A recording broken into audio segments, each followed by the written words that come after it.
everyone! Today I'm back with another video of my GMade GS01 Sawback. If you haven't seen the original upgrade video for this, then you can check that out wherever it pops up on the screen. For this second installment of the upgrades for my Sawback, I wanted to address some of the issues that it had in the first upgrade video. So in the first video, the two main things I was really struggling with was the tires weren't as grippy as I would have liked, and also the ESC was really low resolution, so it made it really choppy and made it really hard to do really precise control and movements of the truck. So I wanted to address those two things right off the bat. So to begin with, I did put on these RC 4-wheel drive Krypton tires. These are extremely sticky and they're also very aggressive tread. So I'm very excited to see how these tires do. And then the other thing I changed is, you can't really see it because it's covered up by the receiver box, but I did switch out the ESC for a newer Hobbylink Quick Run. I believe it's a 1060 ESC, which I have used on some other crawlers before, and it has a lot better throttle resolution, so really excited to see how that one will do as well. Some other minor things that I've changed is I've changed the front bumper, just some more cosmetic thing. It will hinder performance a little bit because it does stick out a little bit farther than the old bumper, but I think it looks much cooler. So it is a scaler after all, so it has to crawl good but also look very good. So really happy with this. This is actually the bumper off of my CC02 YJ build. I always thought this bumper was a little bit too oversized for this build, so this bumper looks way better on the CC02, and this looks way better on the Sawback, so it all worked out. Another thing I changed was the setting of the leaf springs. The rear, originally I actually had the leaf springs built incorrectly. So I had the longest spring that you had to use, and then had the other springs underneath the longest spring, and I think that's how real leaf springs are built. But then on this like RC setup, it made it so that the lower leaf springs would catch on other on obstacles and stuff and would actually bend them. So I put them on top and then went with the zip tie method, like it comes out of the box. And then on the front, I added the medium spring along with the longest spring you have to use. And on the rear, I used the shortest possible spring because the rear does have a little bit less weight than the front, so I wanted the rear to be a little bit softer. So interested to see how that setup will work. Another cosmetic thing that I changed is I switched out the sticker for the GMade badge to an actual like opaque GMade badge, and that's something I stole from my Komodo sticker sheet. And I think that also looks way better than the old way that was set up. The spare tire is still the same, so it doesn't match at the moment, but it's mostly for cosmetics anyway, so whatever. When I upgraded the tires, the ground clearance was reduced because these are slightly smaller diameter tires than previously, so it does reduce the ride height. But to kind of compensate for that, I changed the position of the steering link.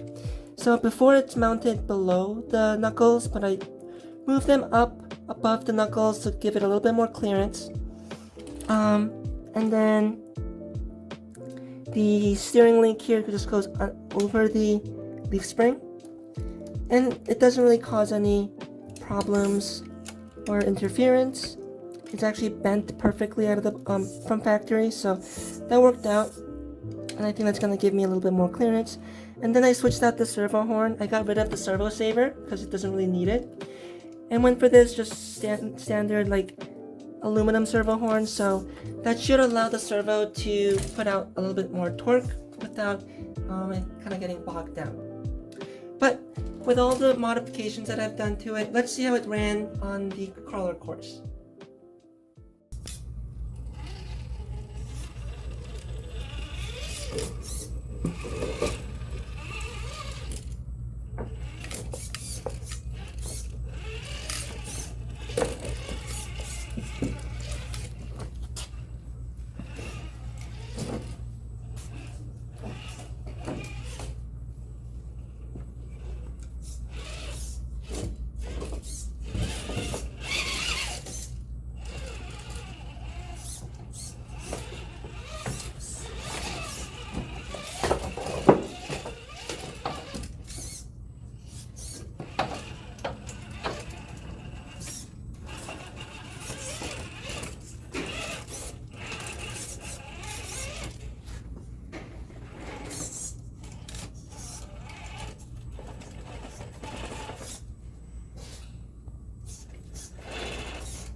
So I hope you guys enjoyed the running video. As you saw, the tires did help tremendously. Even though they are smaller, they're much stickier, so the truck was able to grip a lot better. So I'm very happy with the tires. The bumper, as I expected, did catch on a lot more stuff, especially approaching obstacles. So that was a hindrance that was expected, but it wasn't too hard to like work around. So I think it's worth the improvement in looks for the little bit of hindrance that it caused. The ESC was also very good resolution, and I was a lot happier with the performance and response from the ESC, so very happy there. But some things that I did notice was because, again, the tires are smaller diameter and the ground clearance reduced. Something I didn't really notice before was really becoming a major hindrance was the belly of the GS01 chassis. Unfortunately, is notoriously very low. While that's really good for center of gravity, it does mean that it catches a lot more on obstacles, and also a lot of rocks and obstacles were like hitting right here and not letting the truck climb over. So that's something I want to improve. I did see someone make a high clearance belly for the Sawback on Shapeways, so I might try to get my hands on that and try that out. I think that would help tremendously. Essentially, you can the high clearance belly will make it so that the skid plate, center skid plate, is flush with the chassis rail instead of dipping down like this. So I think that's something I definitely want to try. I did also have the CVA universal axles in this, but that didn't really help with steering because I still do need to put on the Zero Ackerman steering knuckles, as well as the bent steering rods, to actually allow those to give me more steering throw. So steering, I think, still could be improved. Ground clearance, I think, it's like center clearance, I think could be improved. But again, other than that, I'm liking the progress that this truck is making. I think other than the other performance mods, the final thing I want to really change about this truck is make it look a lot more scale. Now that it has the nicer looking bumper, I want to do something about the rear end. It looks a little bit naked here without any like roll bar or cage or anything. So I want to try to figure out some sort of solution for that. The reason it doesn't have any cage on it at the moment is because this is a pretty short wheelbase truck, and any sort of like bed that you can get from factory will make the truck too long and will mess up the wheelbase. So it won't match up with the wheelbase. So that's something I still have to figure out. But I do want to have some sort of cage or something back here to improve the look. I also want to do like a mesh or something here on the hood to kind of hide these two holes, so I can get rid of those two holes to make it look a little bit more scale as well. But again, very happy with the progress this truck is making, and I hope you guys enjoyed watching the improvements of this truck. And as always, I hope everyone has a great day and have fun with RC.